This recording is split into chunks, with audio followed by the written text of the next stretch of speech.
Good morning.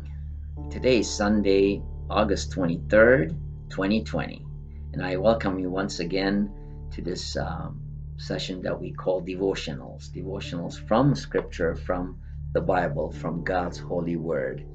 My name is Pastor Sam Agulian. I'm the pastor of the Armenian Evangelical Church of Las Vegas. And our church the building is currently closed because of COVID-19, but we're calling these series Coping with COVID-19. And we're coping with it spiritually. We're coping with this whole situation, being inbound, being homebound.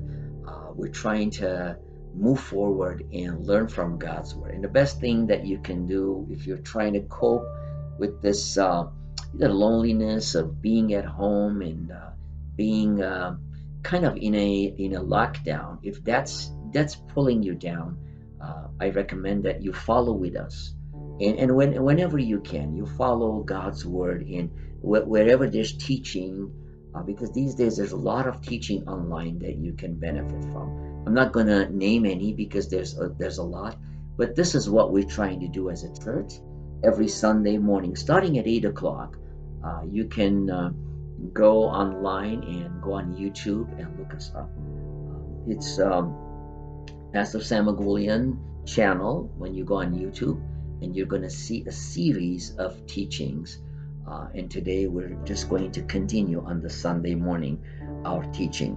God bless you all for taking time and following with us. I really appreciate the comments and all the positive comments and all the suggestions that I receive. And I thank you for doing that. I appreciate your letters. I appreciate your notes. We also invite you to send us your prayer requests. And if you would like us to mention it on these sessions on Sundays, we will mention it. But a lot of you have requested that we pray for them, but anonymously. They would not like to mention names, and we would like to respect that. But there's a lot of prayers, and at the end, we're going to talk about that. We're going to talk about the prayer requests. But right now, let's turn to the first letter of John to the church. And last time we began from chapter 1. I will continue from chapter 1. Last time we read from chapter 1, from 1 to verse 4. Today I'm going to continue from verse 5. I invite you to bring your Bibles with you as you follow our teaching. I would like to encourage you to bring your Bible, and we can read together. 1 John chapter 1 verse 5. This is the message we have heard from him and declared to you. God is light. In him there is no darkness at all. If we claim to have fellowship with him, yet walk in the darkness, we lie and do not live by truth. But if we walk in the light, as he is in the light, we have fellowship with one another, and the blood of Jesus, his Son, purifies us from all sin. It seems to me that this is really what John is doing. Is he's kind of continuing the series that Jesus started. Remember the Gospel of Matthew, the Sermon on the Mount, Jesus talked about you are the light of the world. And what that meant was Jesus was trying to explain that you can be the light of the world when you walk in the light. And the only way you can walk in the light is by accepting the Lord Jesus, who is the light of the world, in your heart. And then once you do that, then the Apostle John says, then you can have fellowship. I mean, you can't just say, I have fellowship with God. If you ask people, just a simple question, do you believe in God? Some people will say, I guess I do. And then when you say, do you believe in his Son, Jesus Christ? Have you accepted him as your Lord and Savior?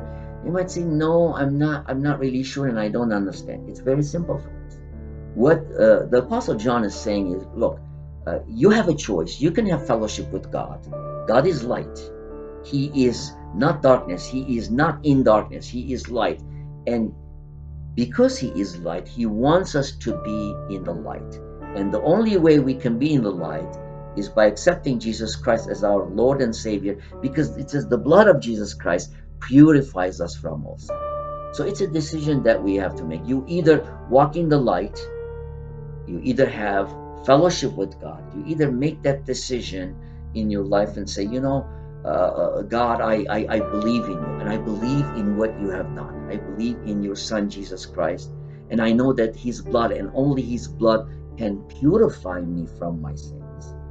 I would like to be in that fellowship, and I would like to be walking in the light, just like Jesus taught us to walk in the light. Jesus, when he was teaching, one of the things that he said, you are the light of the world. After he explained that he is the light and he has come to bring that light into our hearts, and after he explained that you can accept him in your life, when he was talking to Nicodemus, he said, you must be born again. In other words, you must be born of the Spirit. You were born of a mother.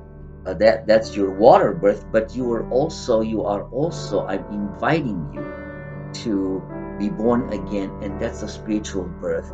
And you can only do that by accepting the Lord Jesus Christ in your heart. For God so loved the world that he gave his only begotten Son, so that whoever believes in him will not perish but have eternal life. So what does it mean, whoever believes in him? It means anyone, any race, any color, any background, anyone can come to him and accept him and receive him as Lord and Savior, and that will be your spiritual birth.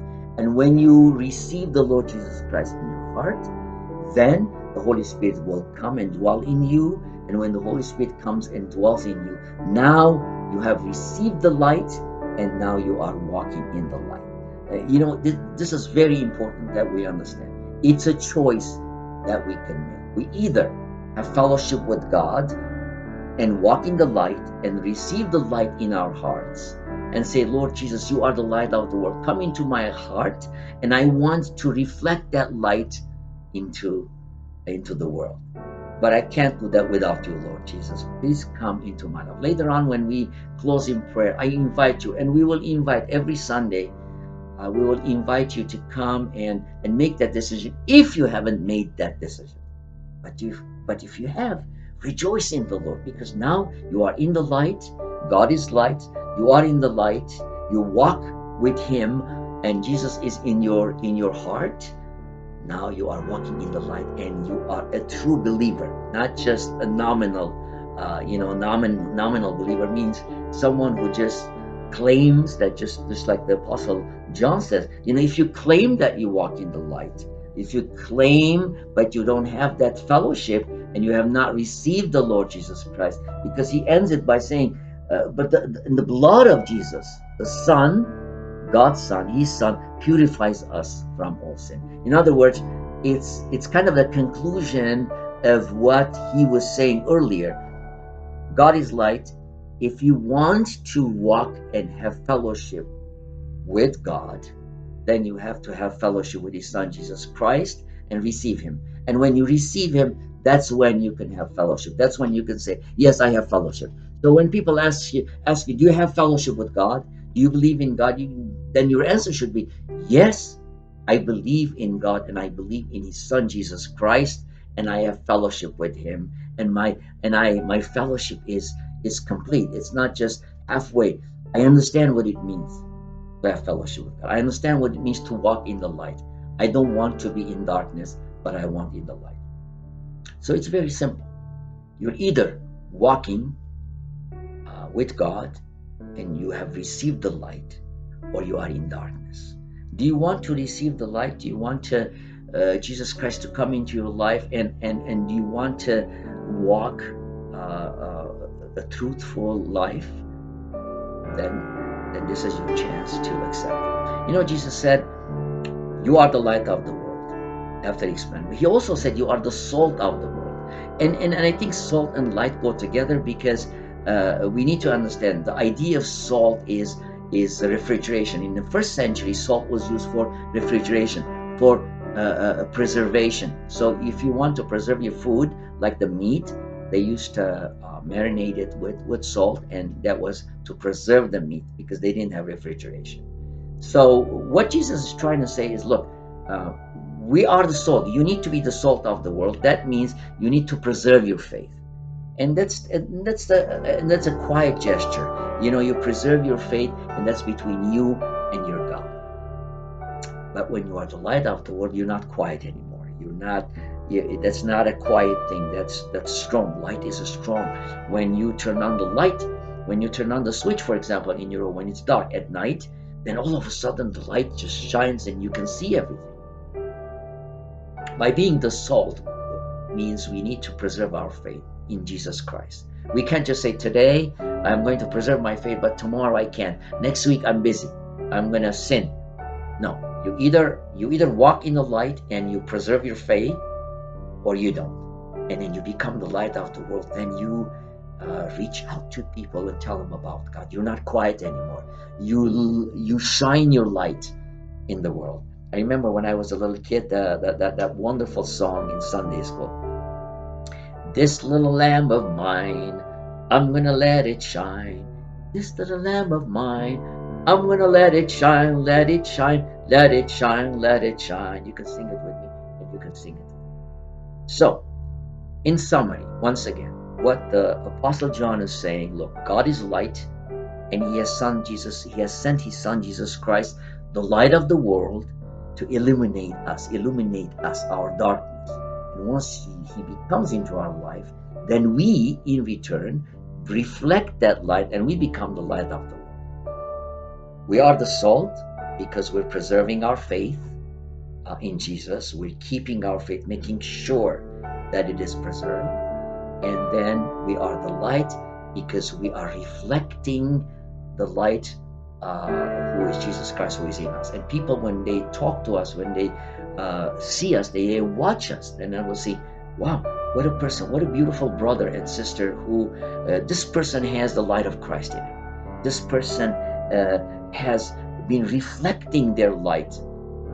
They're not just a salt, but they're also light. They're not keeping their faith and preserving their faith and living that selfish life. No, they're not self-centered. They're saying, the faith that I have reserved and that I have received, that I have preserved, now I'm going to take the next step, and that I'm going to reflect the light of Jesus Christ into this world.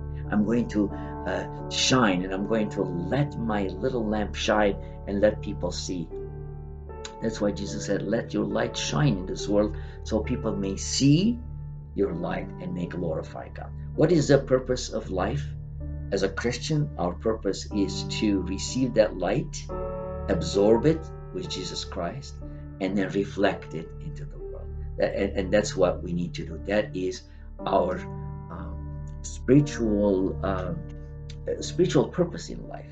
Because a Christian is a man and a woman who is godly, and he has a purpose in life. And his purpose is to share the light into the world.